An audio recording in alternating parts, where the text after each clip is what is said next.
All right, y'all. So today we're going to continue to look at world civilizations in period one. Now, as we go through this unit, the idea is because we become more exposed to them, we can cover things quicker. So we've already done China, Islam, South Asia, and now the next big region we're going to look at is Africa. Now, in Africa, there's going to be two different world regions.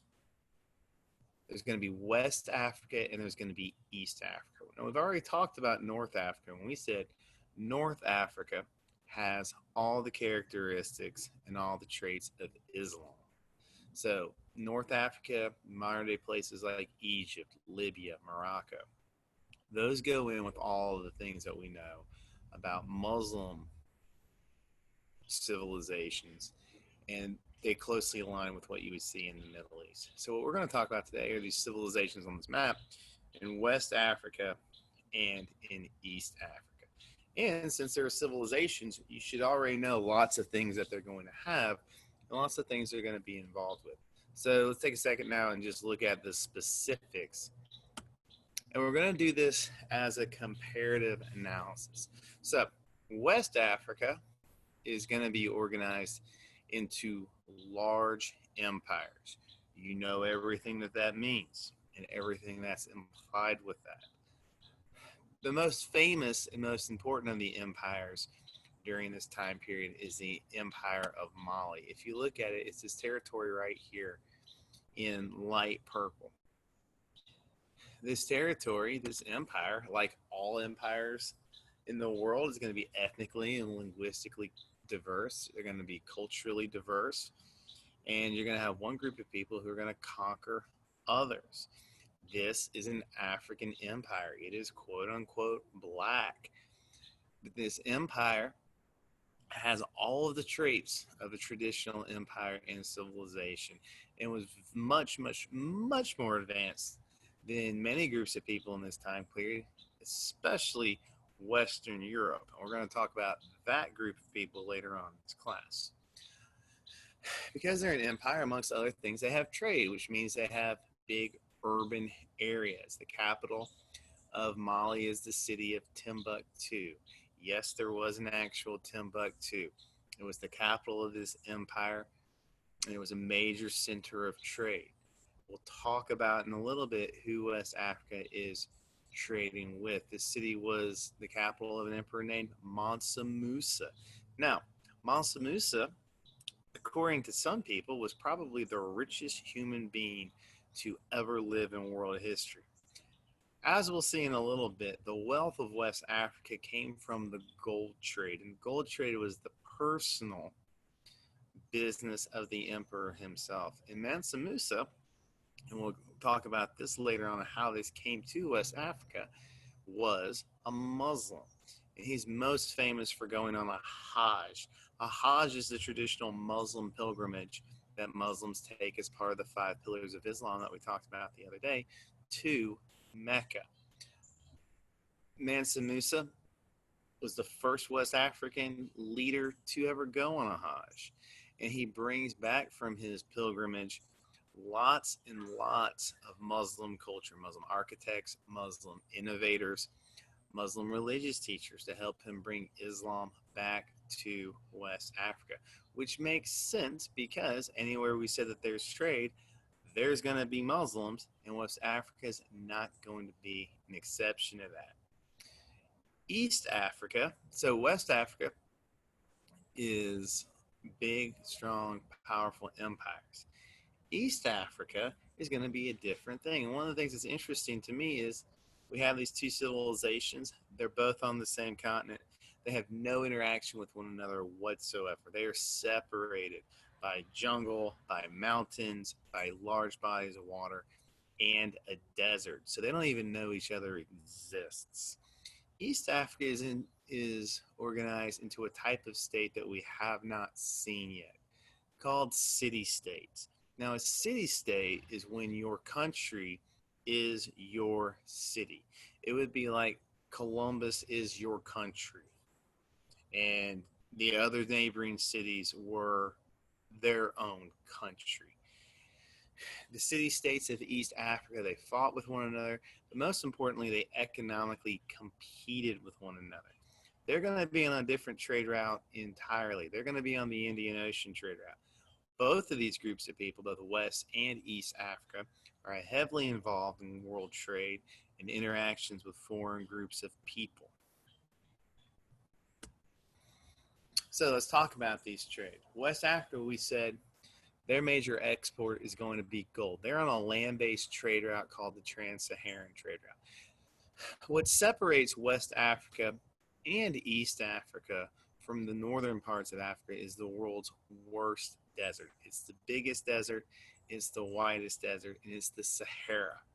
However, by the start of this unit, merchants had figured out how to cross the desert on the west side. I'll show you this map in just a second so you can see where you would have seen people going through this desert. And this is going to enable trade. Now, like all long distance trade, we've said, if you're going to go a long distance to trade for something, you better be getting something very valuable back. In this instance, West Africa had the largest gold deposit in world history. That'll get your attention.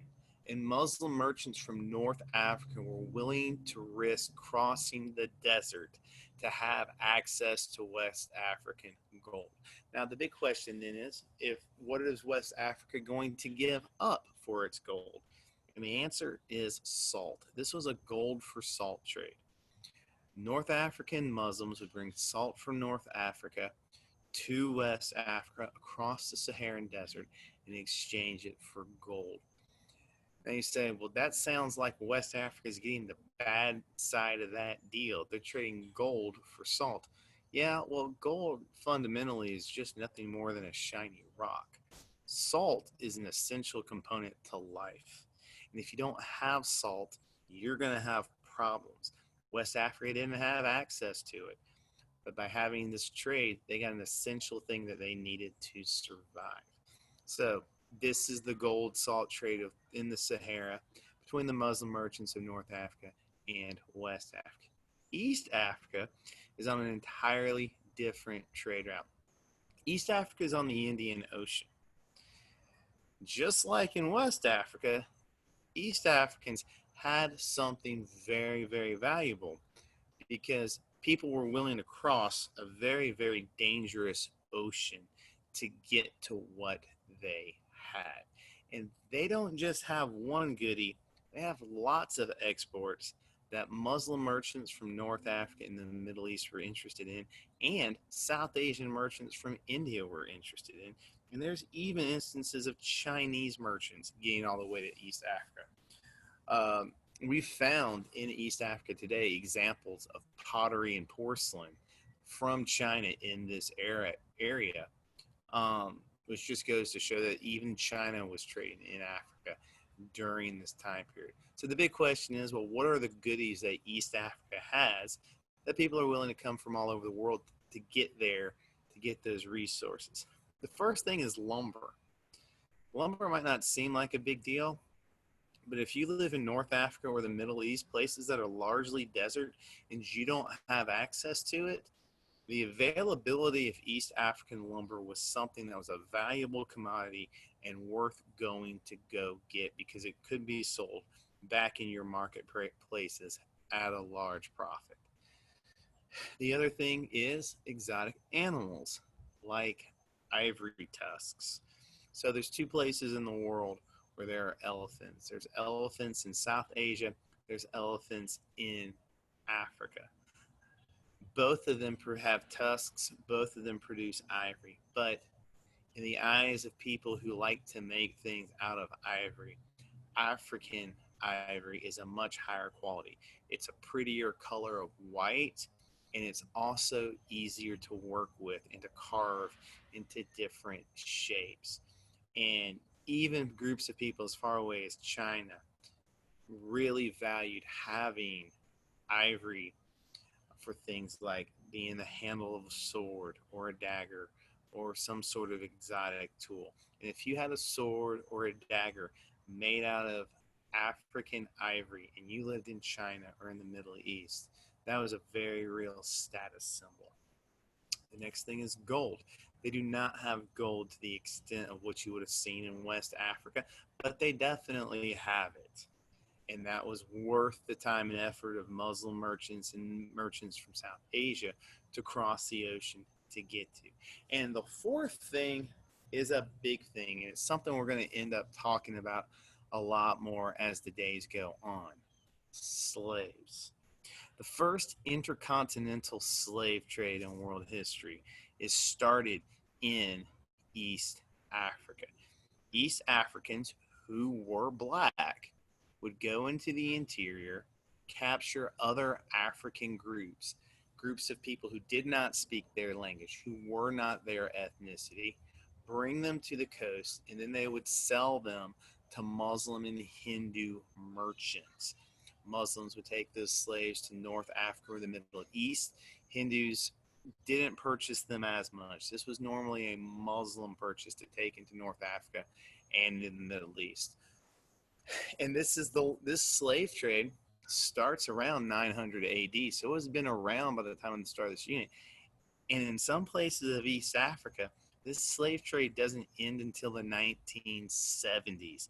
This is the world's longest ongoing slave trade in world history. Now, many of you, when you think of the African slave trade, you think of Europeans coming to West Africa and taking slaves to the Americas. That is not this trade, and it is not this time period.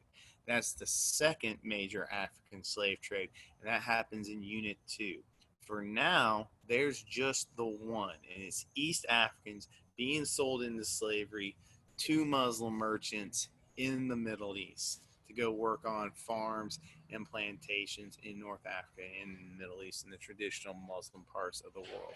So, just so you can see these two, you can see Timbuktu. That's the capital of Mali. You can see it's on the Trans-Saharan trade route, which, as we talk more about trade, you'll see is a very common thing that major cities are on trade routes, because cities are always going to be centers of trade. And then you'll see an example of a Swahili city-state. That's the city of Kilwa, right on the East African coast. And you'll see merchants would come from North Africa or the Middle East or South Asia to East Africa, to city-states like Kilwa, trying to get access to those resources we had talked about. Now, religion is important. So anywhere there's trade, we said there's Muslim merchants. Well, anywhere you see Muslim merchants, you'll see groups of people trying to spread Islam. And Islam is going to be brought to both West and East Africa by Muslim merchants. In both places, however, a very unique, and our big word of the day is syncretic. Syncretic form of Islam will be practiced. Now, what does it mean to be syncretic? Syncretic means to take two different ideas and blend them into one. So we call this form of religion syncretic because it's a mixture, it's a blending of Islam with native African religions to create a very unique set of beliefs. The form of Islam practiced in West and East Africa is ultimately going to be very, very different than what you would have seen in North Africa or in the Middle East. As a general rule of thumb, there's a good way of determining how pure the form of Islam is that you practice. If you're upper class, the form of Islam you tended to practice would probably more closely resemble what you would have seen in North Africa or the Middle East. However, especially if you were in urban areas. However, the more rural you got, the more low class you got, the more, I like to think of it as being dirtier or syncretic the form of Islam is that's practiced. And it's very, very different, much different than anything else you would have seen in Islam. And it's important to remember, how does Islam get to these places? By merchants on trade routes who are trading. In both places, you will see Muslim diasporic communities practice. Merchants from North Africa who will live in their own communities in cities like Timbuktu, or merchants from North Africa or the Middle East who will sail and live at least periodically in their own communities in Swahili city states like Kilwa, just like we talked about with the Chinese in Southeast Asia. This is a very common practice. Social institutions. Both groups of people owned slaves, but only East Africa exported them large scale. There are some examples of West African slaves making their way to North Africa. That's not the typical trade commodity. It was typically gold for salt in West Africa. East Africa is where you saw this amongst other goods that were traded. They are patriarchal. They're much less so than other places. Not nearly as strict, not nearly as restrictive on the rights of women. So on a sliding scale of patriarchy, it could have been a lot worse. There are a lot worse places to be a woman at than West or East Africa. You don't see practices like foot binding here. You don't see practices like sati being practiced here. So not as much patriarchy as other places, but still all the political leaders are men. So it's definitely correct to still say that they are patriarchal. One of the things that spreads, and we've said this before, anywhere you see Muslims spread, they bring their language with them. Remember, the Quran can only be read in Arabic. It is seen as changing the word of God to translate the Quran into other languages by many Muslims. So Muslims in these places had to learn Arabic, and this is part of the global spread of Arabic. And again, this is part of Arabic becoming a universal language of trade and a universal second language in this time period in Afro-Eurasia. Now, in East Africa, ultimately, a very unique and new language will be created, and that's the language of Swahili. Swahili is a combination of native African languages and Arabic. It draws from both. And by the end of this period, this unique new language had been created, and Swahili and languages from this family of languages are still spoken in East Africa even to this day. Now, I have a question for you. What do we know about this building? I want you to stop. I want you to think about it. There's a lot you should be able to tell from this building, and there's a lot that you should be able to tell me about who built this building just based off the stuff we've done in this class. Here's what I want you guys to do. I want you to put your thoughts about this into comments. Most importantly, how do we know that someone who was Muslim built this? This is in West Africa. This is a mosque. But why did you not need me to tell you that? Why should you have been able to look at this building and go, oh, Muslims built that? I want you to stop and think about those ideas, put those into comments, and we'll talk about this more tomorrow. So if you got any questions, stick around, ask them with me. Otherwise, y'all have a great